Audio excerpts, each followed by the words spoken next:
धन्यवाद देतो प्रियानो हे सुंदर सेवेबद्दल. पुन्हा एकदा यूट्यूबच्या चॅनलद्वारे परमेश्वराने तुमच्या समोर येण्याची मला संधी दिली आणि त्याच्या वचनाद्वारे बोलण्याची संधी दिली म्हणून मी परमेश्वराच्या नावाला प्रथम धन्यवाद देतो. आणि जितके माझे आज भाऊ बहीण आज मला पाहत आहेत, जे जे माझे वचन ऐकत आहेत, त्या भावांना प्रत्येकांना सांगते की परमेश्वराचं भय धरणे. परमेश्वराच्या भयासाठी मी वचन सांगणार आहे प्रियानो. परमेश्वराचं भय म्हणजे काय? आपण जर वचन वाचलं की नीतिसूत्र 14:27 मध्ये, तर परमेश्वराच्या भयासाठी इथं सांगतंय की परमेश्वराचे भय जीवनाचा झरा होय, ते मृत्यूपास चुकवतं. इथं आपण पाहणार आहे की परमेश्वराचं भय जे जे लोक धरतात त्यांना परमेश्वर अकाळी मृत्यू देत नाही. अकाळी मृत्यू देत नाही, कारण परमेश्वरानं वचन आम्हाला सांगते की स्तोत्र 90:10 मध्ये आमचे आयुष्य 70 व 80 वर्ष आहे. कारण परमेश्वराने ते आयुष्यक्रम आज आमच्या जीवनामध्ये 70 आणि जास्तीत जास्त 80 वर्षाचं दिलं असता देखील आज अचानक अपघातामध्ये किंवा कोणत्याही आजारामध्ये किंवा आत्महत्येमध्ये लोक आज आपलं जीवन वयाच्या आधीच संपवत आहेत. ह्याचं कारण एकच आहे की आमच्या जीवनामध्ये त्या परमेश्वराचं भय नसणे. त्या परमेश्वराचं भय नसते. जर आपण पाहतोय की आपल्या दैनंदिन जीवनामध्ये कुटुंबामध्ये ज्या लेकरांना आपल्या आईवडिलांचं भय असतं, ते लेकरं कधीही चुकीच्या मार्गाकडे जात नाही किंवा चुकीचं त्यांना वाईट कोणती संगत लागत नाही, पापामध्ये पडत नाही. कारण का? की त्यांना आईवडिलांचं भय असतं. आणि कित्येक मुलांना वाटते की कित्येक मुलं आईवडिलांच्या भयामध्ये नसतात. याचं कारण एकच की त्यांना वाटते की काय होतंय, आई तर घरी काम करत असते, घरीच असते, वडील आमचे बाहेर कामाला गेले असतात, कोण आम्हाला पाहतंय, कोण आम्हाला बघतंय, असं म्हणून आज लेकरं चुकीच्या वाईट संगतीमध्ये लागतात, चुकीच्या पापामध्ये पडतात, चुकीची संगत धरतात, व्यसनामध्ये धरतात.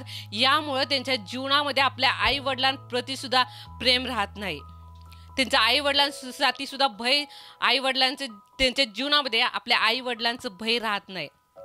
कारण ज्यावेळी आपण लहान असतो, लहान एकदम नवजात आपण बघतो की दुसऱ्या वर्षापर्यंत, तिसऱ्या वर्षापर्यंत किंवा पहिल्या वर्षापर्यंत ती लेकरं आपल्या सतत आईच्या भोवती, वडिलांच्या भोवती असतात. कारण त्यांना ह्या जगातलं भय असतं.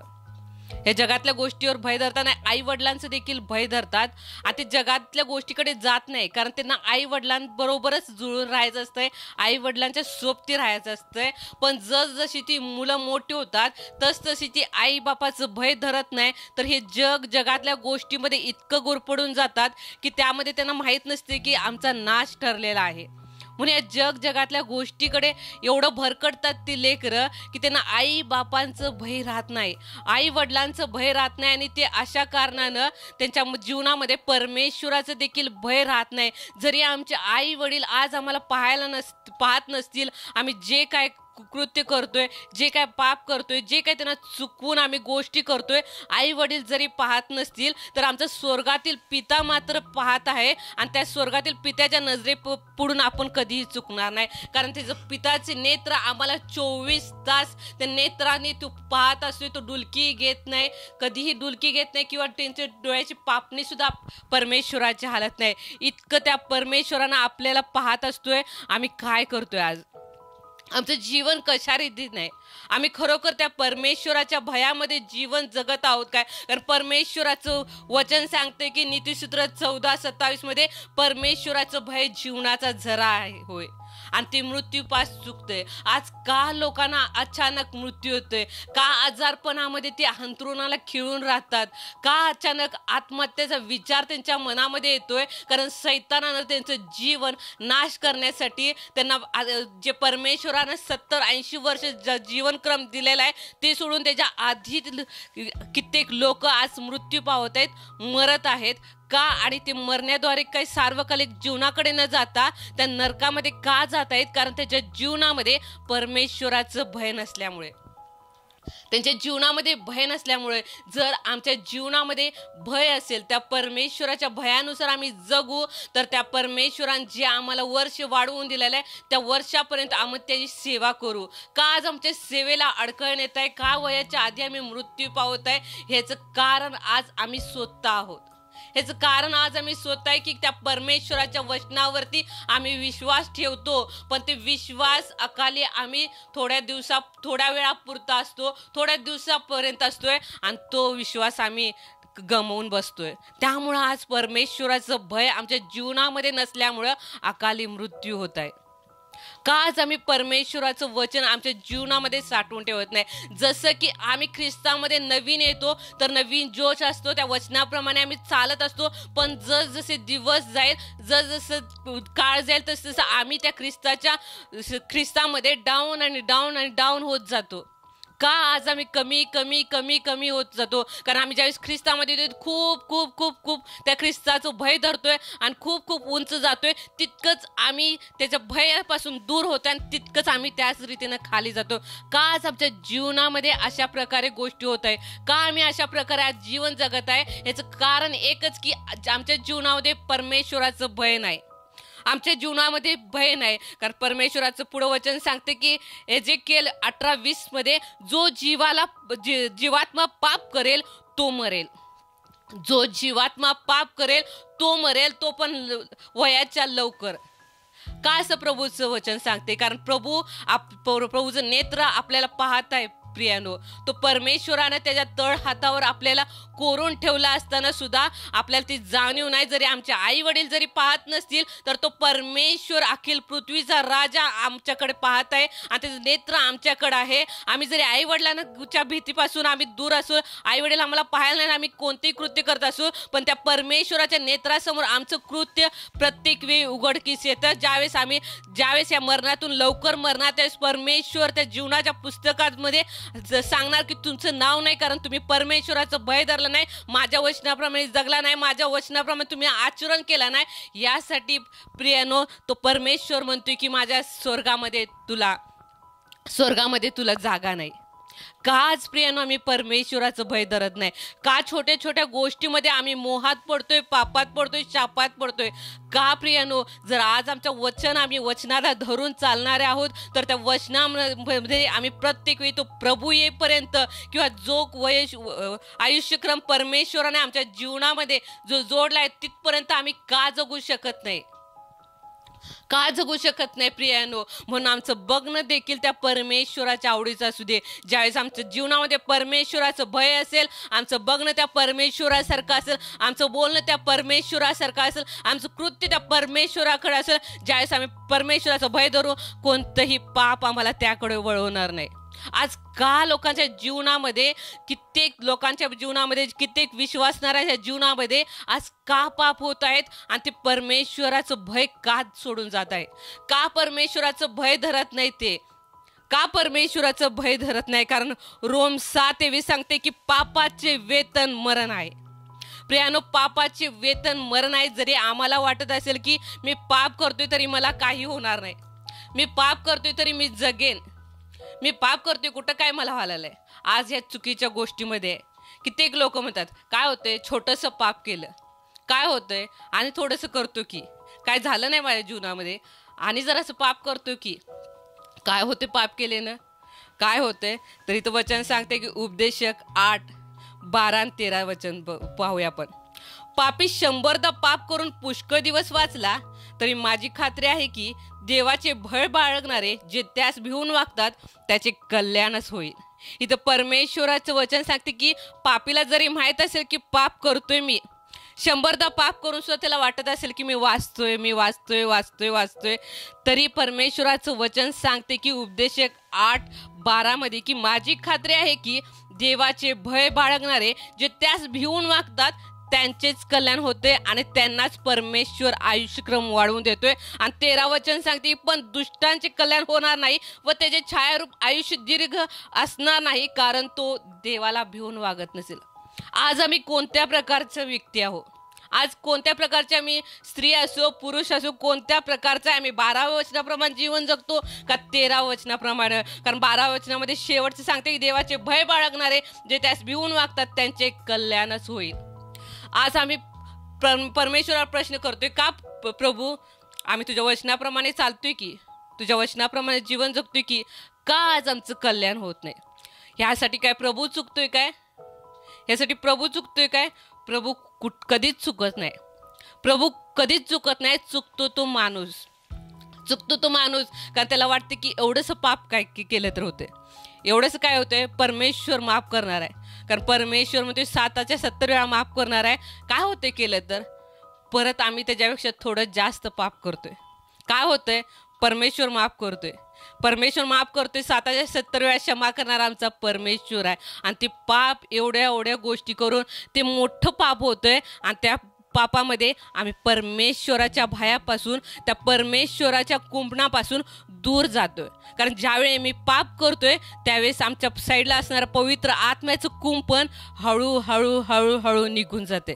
त्यामुळे आमच्या परमेश्वराचं भय आमच्या जीवनामध्ये राहत नाही आणि आमचा आयुष्यक्रम हा कमी होतोय. कारण रोम 7:23 मध्ये सांगते की पापाचे वेतन मरण आहे. कोणतेही प्रकारचे पाप हे अचानक मृत्यू आणते. आपण पाहतोय की जाता अरे मी कालच याला भेटलो होतो की, अरे मी कालच याच्याशी बोललोय की, आज तू कुठे असेल.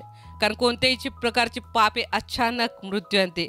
जर आज आपण पापात असताना, ते करीत असताना आनंद वाटत असेल, कोणी पाहत नाही मला, आम्हाला आनंद वाटतोय ना ज्यावेळेस पाप करत असतोय ना, कोणी मला पाहत नाही, कोणत्या प्रकारची मला शिक्षा होत नाही, तर पाप काही होणार नाही. शैतानाच्या भूलथापांना आपण बळी पडतोय. आपण आनंदित होतोय ज्यावेळेस पाप करतोय त्यावेळेस 1 मिनिट विचार करत नाही की जरी आमचे आई वडील पाहत नाही तर ते स्वर्गातील परमेश्वर आम्हाला पाहते. म्हणून आम्ही छोट्या पापामध्ये एवढं गुंतून जातोय की सैतान आमच्यावर काय करतोय, हल्ला करतोय. कारण त्या सैतानाला एकच गोष्ट पाहिजे की ह्याने परमेश्वराच्या भयाच्या पासून दूर जावं आणि माझ्याकडे यावं. हे सैतानाच्या भूलथाप आहे. कारण आपण वचन वाचल्याप्रमाणे की पापी जरी म्हणलं आम्ही पुष्कळ वर्ष 100दा पाप करून जरी वाचलो तरी त्याचं आयुष्य हे छायारूप दीर्घकाळ असणार नाही. आज का आमच्या जीवनामध्ये अचानक आजार एवढा जडतोय की त्याचं कोणतंही रिपोर्ट काढल्यास कोणतंही त्याचं कारण सापडत नाही. का आज अचानक असा आजार आमच्या जीवनामध्ये जखडतोय? कारण आमच्या जीवनामध्ये त्या परमेश्वराची भय नाही, त्या परमेश्वराची भीती नाही. कारण प्रत्येक वेळी आमचं परमेश्वराची भयच आमचा आयुष्यक्रम वाढवू शकतं. आणि आम्हाला अकाली मरायचं नाही, आम्हाला अपघातात मरायचं नाही किंवा आम्हाला आत्महत्या करून मरायचं नाही, तर त्या परमेश्वराचं भय धरून, जो परमेश्वर आम्हाला सार्वकालिक जीवनासाठी घेऊन येत आहे, जो परमेश्वर जोपर्यंत मी पृथ्वीवर जिवंत आहे तो परमेश्वराचं भय धरून मी त्या सार्वकालिक जीवनाची वाट पाहत आहोत काय? काज आपण पुस्तकामध्ये वाचतोय नव्या करारामध्ये प्रेषितांची कृत्य याचं 5व्यामध्ये हनन्या आणि सफीराचं. का हो प्रियानो ती अचानक मृत्यू पावली? कारण ज्यावेळेस त्यांनी त्या परमेश्वराच्या चरणापाशी जे आपला पैसा होता त्यांनी साठवला होता, त्यांनी एकमेकाच्या संमतीनं त्या पवित्र आत्म्याबरोबर लबाडी केली होती. पूर्ण पैसा त्या परमेश्वराच्या चरणापाशी न आणता थोडा आपल्या साईडला ठेवून थोडा त्या परमेश्वराच्या मंदिरात आणला आणि त्या साईडला ठेवण्याद्वारे त्यांनी परमेश्वराबरोबर लबाडी केली. का त्यांच्या जीवनामध्ये परमेश्वराचं भय आलं नाही? का त्यांच्या जीवनामध्ये परमेश्वराचं ते भय आलं नाही की आपण जे वचन आपण दिलेलं असते की परमेश्वराच्या मंदिरात आम्ही सर्व पैसा जमा करेन, आमचं जे काय असेल ते विकून आम्ही परमेश्वराकडे जमा करेन, तर ते का एकमेकाच्या संमतीनं थोडंसं काढून ठेवल्या कारणानं आज त्यांना मृत्यूनं गाठलं. पती पत्नी दोघेही मृत्यू पावलेत कारण त्यांच्या जीवनामध्ये परमेश्वराचं भय नव्हतं. त्याच्या जीवनामध्ये परमेश्वराचं भय नव्हतं. आमच्या देखील जीवनामध्ये आम्ही परमेश्वराचं भय धरतोय का हे परीक्षण करण्याची वेळ आहे.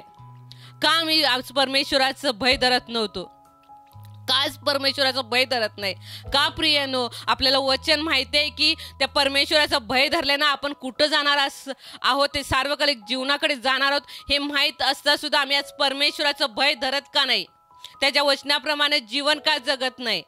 आमचं वागणूक पाहून इतरांनी देखील त्या परमेश्वराचं भय का धरत नाही? कारण आमच्या जीवनामध्ये त्या परमेश्वराचं भय धरण्यासारखं कृत्य नसल्या कारणानं इतर लोक सुद्धा आमच्या परमेश्वराचं भय धरू शकत नाही. इतर लोक सुद्धा त्या परमेश्वराकडे येऊ शकत नाही कारण आमचं जीवन त्याच्या भयामध्ये नसल्यामुळं. आज परीक्षण करण्याची वेळ आहे प्रियानो.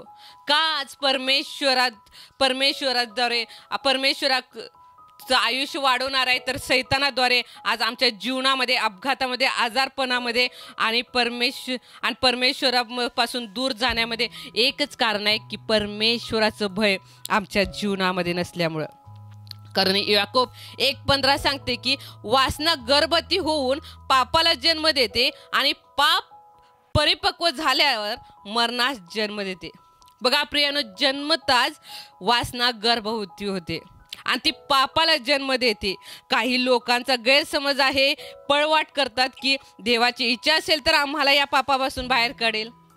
देवाची इच्छा, देवानं पहिल्यांदाच तुम्हाला पापापासून बाहेर काढलं. त्यानं पाप तुमचं माझं आपल्या शरीरावर घेतलं. त्यानं आपलं स्वतःवर वधस्तंभावर प्राण देण्याद्वारे तुमचं आणि माझं पाप त्या परमेश्वराने घेतले आणि घेतला असता त्या पापातून आम्हाला मुक्त केला असता, त्या पापातून आम्हाला तारणाचा अनुभव दिला असता. आपण का आज इच्छा धरतो की त्या पापापासून परमेश्वरानंच आम्हाला बाहेर काढलं पाहिजे?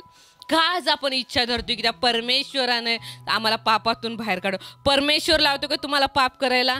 परमेश्वर म्हणतोय का तुम्हाला वाईट चुकीच्या गोष्टी करा? तर नाही प्रियानो, हे सैतानाकडून गोष्टी आहेत. ते आपल्या जीवनामध्ये का कार्य होतात? कारण आपण त्या वचनाला टिकून राहत नाही, त्या वचनाप्रमाणे जगत नाही, म्हणून ते पाप आपल्या जीवनामध्ये येते. आणि ह्या पापातून परमेश्वर पुन्हा कधी काढणार नाही. आणि आपण अपेक्षा करू नये की आम्हाला ह्या पापातून परमेश्वर काढून, कारण त्या परमेश्वराने एकदा पाप काढले आणि परमेश्वर 2 मार्ग दाखवतो, एक चुकीचा आणि एक वाईट. ज्या मार्गाने जायचं परमेश्वराची इच्छा असेल, चुकीच्या मार्गापासून जाऊ नकोस, वाईट मार्गापासून जाऊ, तर चांगल्या मार्गापासून जा.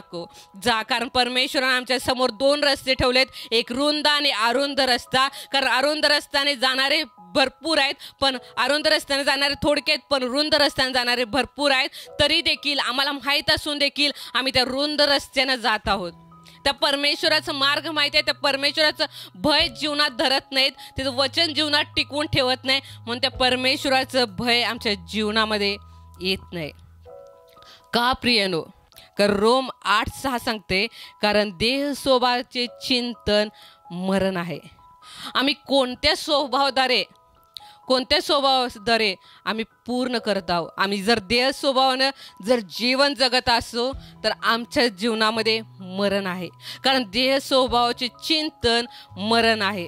आणि जर आम्ही आत्म्यापासून जीवन जगत आहोत तर त्या परमेश्वराचं भय आम्हाला सार्वकालिक जीवन देणारं, आमचा आयुष्यक्रम वाढवणारं ते परमेश्वराचं भय आहे. त्या परमेश्वराचं भय आहे. आम्ही इथं हनन्या सफीराचं उदाहरण बघितलं प्रियानो, की त्यांनी परमेश्वराचं भय न धरल्यामुळं त्यांचा मृत्यू झाला. कारण इथं परमेश्वराचं वचन सांगते 5:4 मध्ये, ती होती तर तुझी स्वतःची व विकल्यावर तुझ्या स्वाधीन नव्हती काय? हे करण्याचे आपल्या मनात तू का आणलेस? तू मनुष्याशी नव्हे तर देवाशी लबाडी केली. आज आपण आपल्या देवाशी लबाडी करतो आणि हे शब्द ऐकताच, 5वं वचन सांगते की हे शब्द ऐकताच हनन्याने खाली पडून प्राण सोडला आणि हे ऐकणाऱ्या सर्वांना मोठे भय वाटले. कारण त्या हनन्याने सफीरानं परमेश्वराशी लबाडी केली. त्या परमेश्वराशी लबाडी केली आणि हे ऐकताच त्या क्षणी त्यांचा मृत्यू झाला. मग 7वं वचन सांगते, असे झाले की सुमारे 3 तासांनी त्याची बायको आत आली. तेव्हा झालेले वर्तमान तिला समजले नव्हते. पेत्र तिला म्हणाला, मला सांग, एवढ्यालाच तुम्ही जमीन विकली काय? तिने उत्तर दिले, होय, एवढ्यालाच. पेत्र तिला म्हणाला, प्रभूच्या आत्म्याची परीक्षा पाहण्यास तुम्ही संगमत का केले? पहा, ज्यांनी तुझ्या नवऱ्याला पुरले आहे त्याचे पाय दारापाशीच आहेत, ते तुलाही उचलून बाहेर नेतील. तेव्हा लागलेच तिने त्याच्या पायाजवळ पडून प्राण सोडला. का प्रियनो? आज त्यांचा अचानक मृत्यू झाला कारण त्यांच्या जीवनामध्ये परमेश्वराचं भय नव्हतं. ते चांगलं कुटुंब त्यांचं होतं, चांगलं जीवन जगत होते, परमेश्वराच्या मंदिरात जेवढं विकून आणायचं ते पूर्ण न आणता अर्ध त्यांनी परमेश्वराच्या मंदिरात दिला आणि अर्ध आपल्यासाठी राखून ठेवलं. जे परमेश्वराचं वचन होतं त्या वचनाप्रमाणे ते चालले नाहीत, म्हणून त्याच्यात जीवनामध्ये अचानक दोघं सुद्धा पती पत्नी मृत्यू पावले. का? त्यांच्या जीवनामध्ये परमेश्वराचं भय नव्हतं. परमेश्वराचा सेवक म्हणतोय की तू एवढ्यालाच विकलंस काय, तरी देखील ते खोटं बोलतात. होय, एवढ्यालाच विकलं. आज आपण देखील एक लबाड एक लबाड चुकवण्यासाठी किंवा एक लबाड झाकण्यासाठी लबाडीवर लबाड, लबाडीवर लबाड, लबाडीवर लबाड असं बोलून जाऊन त्या लबाडीला मोठं असं करून ठेवतं आणि परमेश्वराच्या भयापासून आपण दूर जातो आणि आम्हाला जीवन जगतो ते शैतानाला आवडणार. का प्रियनो, आज परमेश्वराचं वचन सांगते की तुम्ही आत्म्यानं चाला. देह स्वभावाचे चिंतन मरण आहे. देह स्वभावाचे चिंतन मरण आहे. परमेश्वराची इच्छा नाही की त्यांचं मरण अकाली व्हावं. कारण त्या परमेश्वराची इच्छा एकच आहे की त्यांना त्याच्या प्रतिरूपाचं बनवलं आहे, तर त्याच्या स्वभावाचं देखील त्यांनी माझ्या लेकरांनी व्हावं. आज त्याच्या स्वभावाप्रमाणे आम्ही त्याच्या भयामध्ये जीवन जगत आहोत काय? आम्ही पुढं पाहिलं की जो यहूदा इस्करियोत जो 12 शिष्यांमधला एक होता, तो प्रभूबरोबर स्वतः प्रभूबरोबर होता. प्रभूबरोबर तो वचन ऐकायचा, प्रभूबरोबर कुठं जाताना जायचा, पण त्याच्या जीवनामध्ये त्या पैशाचा मोह होता आणि प्रभूचं भय त्याच्या जीवनामध्ये नव्हतं. एवढं वचन तो ऐकायचा. प्रभू जे जे चिन्ह चमत्कार केले तो पाहत असता देखील त्याच्या जीवनामध्ये त्या परमेश्वराचं भय नसल्या कारणानं तो मृत्यू पावला म्हणजे स्वतः त्यानं आत्महत्येद्वारे मृत्यू केला. का आज आमच्या जीवनामध्ये आम्ही आत्महत्येचा प्रयत्न करतो? का? कारण आत्महत्या करणे हे परमेश्वराकडून नाही तर सैतानाकडून. आणि आत्महत्येचा विचार कधी येते? ज्यावेळेस आपण परमेश्वराचं भय धरत नाही त्यावेळेस विचार हा सैतान आपल्या मनामध्ये टाकतोय. जसं यहूदा इस्करियोतच्या जीवनामध्ये त्या सैतानानं विचार टाकला आत्महत्येचा विचार टाकला आणि त्यानं आत्महत्येद्वारे आपलं जीवन संपवलं. का प्रियानो? तो यहूदा इस्करियोत त्या परमेश्वराबरोबर असता देखील सैतानाने त्याचा ताबा घेतला. मग जेणेकरून तो परमेश्वरासोबत असता देखील त्याच्या जीवनामध्ये परमेश्वराचं भय नव्हतं. आम्ही तर त्या न दिसणाऱ्या परमेश्वर, आज परमेश्वराचा आत्मा जरी आमच्या जवळ येते तर आम्ही भय का धरत नाही? आज म्हणतो की परमेश्वराचं कुंपण माझ्या अवतीभोवती, तरी परमेश्वराचं भय आमच्या जीवनामध्ये का धरत नाही? आम्ही मुखाद्वारे फक्त म्हणतोय का परमेश्वराचं भय आहे. ते मंदिरामध्ये फक्त म्हणतोय का, किंवा प्रार्थनास्थळी कुठेही जात असता प्रार्थनेला जात असताच आम्ही म्हणतोय का परमेश्वराचं भय आमच्या जीवनामध्ये. आणि ज्यावेळेस प्रार्थना संपेल किंवा मंदिरातून आम्ही बाहेर पडले असता आमच्या जीवनामध्ये परमेश्वराचं भय असतं का? आज अकाली मृत्यू होत आहे? का प्रियनो? आपण आपल्या हृदयाशी ठरवूया, आज परमेश्वराचं भय माझ्या जीवनामध्ये आहे काय? परमेश्वराचं भय माझ्या जीवनामध्ये आहे काय? परमेश्वराच्या वचनाप्रमाणे मी जीवन जगत आहे काय? परमेश्वराचं भय धरणं खूप लोकांना कठीण वाटते. परमेश्वराचं भय जीवन जगणं. कारण त्यांना ह्या जगातल्या सैतानाने एवढं गुरफडून टाकले की त्यांनी परमेश्वराचं भय धरू नये. आणि तीच सैतानाची इच्छा असते की आम्ही परमेश्वरापासून दूर जावं. कारण परमेश्वराचं वचन सांगते नीतिसूत्र 10:27 मध्ये, परमेश्वराचे भय आयुष्य वाढवते पण दुर्जनांची वर्षे कमी होतात. का प्रियनो? आज आम्ही कोणत्या प्रकारचे व्यक्ती आहोत? आम्ही परमेश्वराचं भय धरणार आहोत का दुर्जनासारखं आम्ही वागणार आहोत? त्या परमेश्वराचं वचन नाकारणार आहोत का त्या परमेश्वराला धरून राहून त्या वचनाप्रमाणे आम्ही जीवन जगणार आहोत? का आज आमच्या जीवनातून परमेश्वराचं भय दिसून येत नाही? का आमच्या जीवनामध्ये त्या परमेश्वराचं भय नाही? का प्रियनो? आज आपण आत्मपरीक्षण करूया की का आमच्या जीवनामध्ये परमेश्वराचं भय नाही? का आज आमचे आयुष्यक्रम कमी होत आहेत? कारण आम्ही जर आम्ही योसेफाचं जीवन पाहिलं तर त्याच्या जीवनामध्ये परमेश्वराचं भय होतं. प्रियानो, योसेफा परमेश्वराच्या भयामध्ये जीवन जगणारा व्यक्ती होता. म्हणून त्याच्यासमोर किती मोह आले, कितीही त्याला मारण्याचा प्रयत्न केला तरी त्याला मृत्यू गाठला नाही. कारण का? तर त्याच्या जीवनामध्ये परमेश्वराचं भय होतं. त्याच्या स्वतःच्या भावाने त्याला मारण्याचा प्रयत्न असता देखील त्याच्या जीवनामध्ये परमेश्वराचं भय होतं. त्यामुळे त्याने राग केला नाही. त्याने कोणत्याही प्रकारे आपल्या भावावर राग केला नाही, कारण त्याच्या जीवनामध्ये परमेश्वराचं भय होतं. त्यानंतर पुढं पाहिलं तर पोटिफरची पत्नी त्याला म्हणते माझ्या संग येन कुकर्म कर. तिथे देखील त्या सैतानानं त्याला पापात पाडण्याचा मोह केला त्या पोटिफरच्या पत्नीद्वारे. तरी देखील त्याच्या जीवनामध्ये परमेश्वराचं भय असल्या कारणामुळं तो त्या पापात त्या मोहात पडला नाही. तिथून तो निघून गेला कारण परमेश्वराचं भय त्याच्या जीवनामध्ये होतं. का परमेश्वरानं त्याला एखादं त्याच्या गुलाम म्हणून त्या मिसर देशात गेला असता त्या फारोच्या जीवनामध्ये कार्य करून त्याला मुख्य अधिकारी का झाला योसेफ? का झालं प्रियानो? तर परमेश्वराचं भय त्याच्या जीवनामध्ये असल्या कारणानं. आज आम्ही म्हणतोय की आम्ही तर परमेश्वरापासून वचनाप्रमाणे जगतोय, तर का आमच्या जीवनामध्ये का आमच्या जीवनामध्ये चांगल्या गोष्टी नाहीत? का अजून आमचं जीवन तिथंच आहे? तर परमेश्वर चुकतोय काय? तुम्हाला वाटते परमेश्वर चुकतोय का? तर कधीच नाही. परमेश्वर कधीच चुकत नाही. मनुष्य मात्र चुकतोय आपल्या दुष्कर्मामुळे. मनुष्य चुकतो आपल्या दुष्कर्मामुळे. परमेश्वर कधीच चुकत नाही. योसेफासारखं जर आम्ही जीवन जगू तर आम्हाला परमेश्वर दीर्घायुष्य देऊन आशीर्वादित करेल. जर आम्ही योसेफासारखं जीवन जगू तर परमेश्वर आमचं कल्याण करेल. जर योसेफासारखं जीवन जगू तर परमेश्वर आमच्या कुटुंबामध्ये, आमच्या कामाधंद्यामध्ये उन्नती देईल. आज का आमच्या कामामध्ये उन्नती नाही? का आमच्या व्यवसायामध्ये उन्नती नाही? का आमच्या कुटुंबामध्ये निराशा, अशांती आहे? हेचे एकच कारण की आमच्या कुटुंबामध्ये, आमच्या जीवनामध्ये, आमच्या कामामध्ये, आमच्या व्यवसायामध्ये आम्ही परमेश्वराचं भय धरून त्याप्रमाणे जीवन जगत नाही. कारण कित्येक पाहतोय की व्यवसायात किंवा कुटुंबामध्ये कोणतंही कारण झालं असेल, निराशा आली असेल, व्यवसाय झाला नसेल तर लोक आज आत्महत्या करत आहेत. कुटुंबामध्ये काही जर भांडण तंटे झालं असेल तर स्वतःचं आत्महत्येद्वारे आपलं जीवन ते संपवत आहेत. का? ह्याचं एकच कारण की त्यांच्या जीवनामध्ये परमेश्वराचं भय नाही. परमेश्वराचं भय नाही, त्यामुळे आज लोक आपलं जीवन आज संपवत आहेत. का? अचानक सैतान त्यांना अपघातामध्ये त्यांचा अचानक मृत्यू होत आहे. का? परमेश्वरानं तर अभिवचन दिले की परमेश्वराचं भय धरशील तर मी तुला दीर्घायुष्य देईन.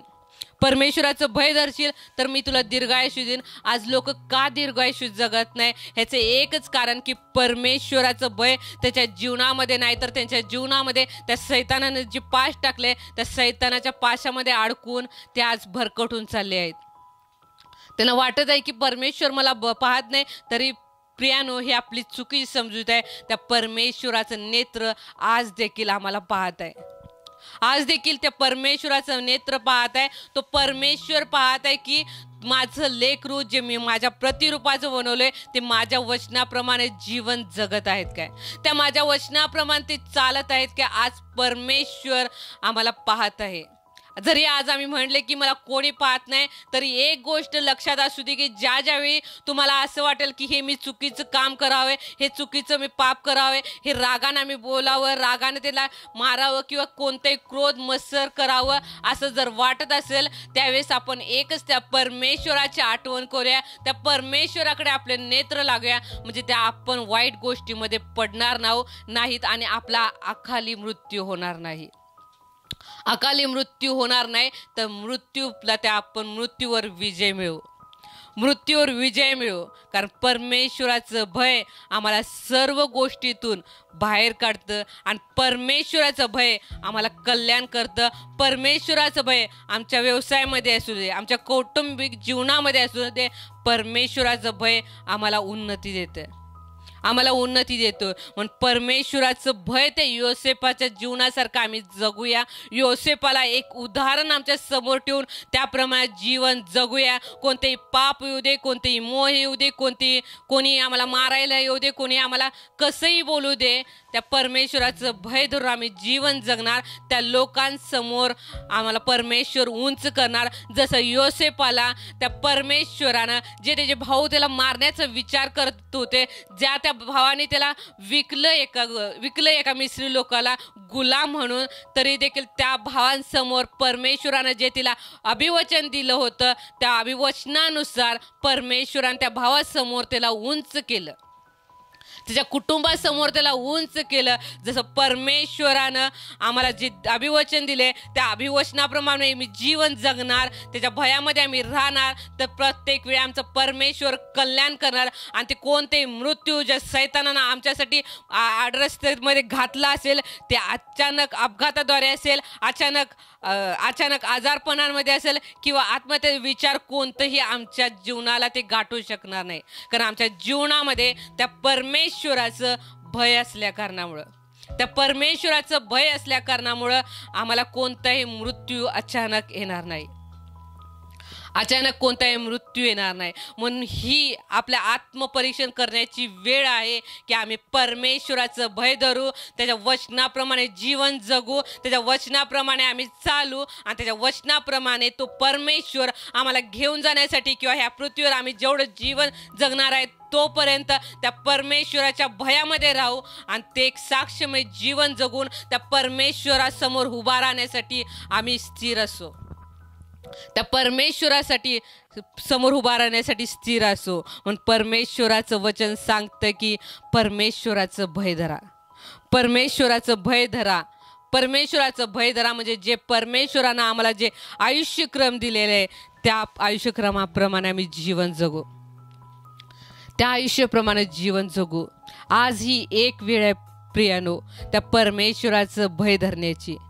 जरी आज आम्ही चुकीच्या परमेश्वराच्या भयापासून जर दूर गेलो आहे, आज पुन्हा एकदा जेव्हा ते 2 चोर त्या वधस्तंभावर येशू ख्रिस्ताद्वारे मारण्यात आले, त्यातल्या एकाच चोरानं ज्यावेळेस परमेश्वराचं म्हणले की मी तुझं भय धरतो परमेश्वरा, ज्यावेळी तू सुखलोकात असशील त्यावेळेस माझी आठवण कर. आणि त्या परमेश्वराने त्याची आठवण केली आणि परमेश्वर म्हणला आज तू माझ्या बरोबर तू त्या सुखलोकात असशील. आज माझ्याबरोबर आज ही वेळ पश्चाताप करण्याची. जर अजून आम्ही त्या परमेश्वराच्या भयापासून दूर गेला असेल तर आज ही वेळ आहे पश्चाताप करण्याची, त्या प्रभूकडे पुन्हा येण्याची, त्याच्या भयामध्ये येण्याची, प्रभूला म्हणायची की प्रभू मी तुझं भय धरतो, मी तुझ्या वचनाप्रमाणे चालतो. म्हणजे तो परमेश्वर पुन्हा एकदा तुम्हाला जवळ करील आणि त्या रक्ताचं कुंपण पुन्हा एकदा तुमच्या अवतीभोवती राहील, त्याचा देवदूजा पारा अवतीभोवती राहील. पुन्हा तुम्हाला त्या मृत्यू कधीही अडथळा आणणार नाही, कधीही मृत्यू तुम्हाला अचानक गाठणार नाही. या प्रियानो आज आम्ही आमचे डोळे बंद करूया आणि त्या परमेश्वराकडे प्रार्थना करूया, त्या परमेश्वराकडे विनंती करूया की होय परमेश्वरा, आज जर मी कोणतेही छोटं पाप असेल जर मी केलं असेल तर प्रभू आज ही पश्चातापाची वेळ आहे, ही पश्चातापाची संधी आहे की तो परमेश्वराने पुन्हा एकदा त्याच्या जवळ घेण्यासाठी, त्या परमेश्वरानं पुन्हा एकदा आमची आठवण करण्यासाठी, ही पुन्हा एकदा आम्ही त्याच्या जवळ जाण्याची. या प्रियानो आपण पश्चातापी अंतकरणाने त्या परमेश्वराला सांगू की होय बापा, जर आज मी छोटी चूक केली असेल, कदाचित मी तुझ्या भयापासून दूर गेला असेल बापा, आज पुन्हा एकदा तुझ्या वचनाद्वारे मला तुझ्या जवळ घे बापा. आज तुझ्या वचनाद्वारे मला तू घे बापा आणि पुन्हा पाप करू नये म्हणून त्याच्या वचनामध्ये आम्ही स्थिर राहूया. पुन्हा पाप करू नये म्हणून त्याच्या वचनामध्ये स्थिर राहूया आणि तो परमेश्वर तुम्हा प्रत्येकाला सामर्थ्य देव त्याच्या वचनाप्रमाणे जीवन जगण्यासाठी, त्याच्या वचनाप्रमाणे चालण्यासाठी आणि त्याच्या वचनाप्रमाणे आचरण करण्यासाठी, त्याच्या वचनाप्रमाणे कृती करण्यासाठी परमेश्वर प्रत्येकाला सहाय्य करो. परमेश्वर प्रत्येकाला सहाय्य करो आणि तो परमेश्वर आम्हाला घेऊन जाण्यासाठी येईपर्यंत त्याच्या वचनाप्रमाणे प्रत्येकाला टिकून राहण्यासाठी परमेश्वर प्रत्येकावर कृपा करो. सर्व गौरव तुम्हाला देतो येशू, सर्व गौरव तुम्हाला देतो, कारण सर्व काही घेण्यासाठी तूच आणि तूच योग्य आहेस. मग तुझ्या नावाला धन्यवाद देतो, तुझा आभार मानतो बाप्पा, तुझं नाव उंच करतो बाप्पा. पुन्हा एकदा तू परमेश्वरा हे माझे भाई बहीण भाऊ बरोबर परमेश्वरा हे संदेश सांगण्याची तू कृपा केलीस, याबद्दल धन्यवाद देतो बाबा. प्रत्येकाला तुझ्या हातामध्ये येते परमेश्वरा. प्रत्येकाचं कौटुंबिक जीवन आशीर्वादित करा, प्रत्येकाचा व्यवसाय आशीर्वादित करा, प्रत्येकाचं काम आशीर्वादित करा, प्रत्येकाचं येणं जाणं बापा आशीर्वादित करा बापा. आणि प्रत्येक लेकरांच्या वचनामध्ये अजून आणि अजून वाढवा परमेश्वरा. ही श्री प्रार्थना विनंती करताय परमेश्वरा. प्रत्येक शैतानी बंधनातून बापा त्या प्रत्येक लेकरांना सोडवा बापा आणि तुझ्या वचनामध्ये बळकट आणि स्थिर असं उभं करा. सर्व गौरव बापा तुमच्या नावाला देतो परमेश्वरा. आमची प्रार्थना विनंती ऐकून कार्य केल्यास याबद्दल धन्यवाद देऊन सर्व गौरव तुम्हाला देऊन येशूच्या नावात मागते पित्या, आमेन, आमेन, आमेन.